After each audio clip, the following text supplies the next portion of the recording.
আমি আজকে আমাদের সুন্দর এই ছোট্ট গ্রামটা ঘুরে দেখাবো। বাট এটা হচ্ছে মুন্সিগঞ্জ ইসামতি নদীর শাখা। এই গ্রামের সৌন্দর্যর কথা বলেও প্রকাশ করার মতো না।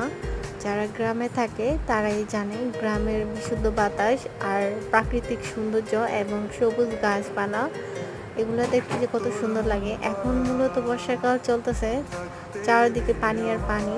তো আমি আজকে আপনাদের সাথে একটু শেয়ার করলাম যে আমাদের এখানে কেমন পানি আর কতটুকু। আর এই জায়গাটা হচ্ছে খুবই একটা সুন্দর জায়গা, মানে আমার খুব পছন্দের একটা জায়গা। এখানে আজকে হাঁটতে বের হয়েছিলাম, তাই আপনাদের সাথে শেয়ার করলাম। জায়গাটা খুব সুন্দর, সত্যি অনেক সুন্দর। এটা হচ্ছে মুন্সিগঞ্জের সিরাজদি খান। ঠিক আছে, আপনাদের কেমন লাগলো সবাই একটু কমেন্টে জানাবেন। সবাই দেখতে থাকেন। চারিদিকে শুধু পানি আর পানি, অনেক সুন্দর দৃশ্য।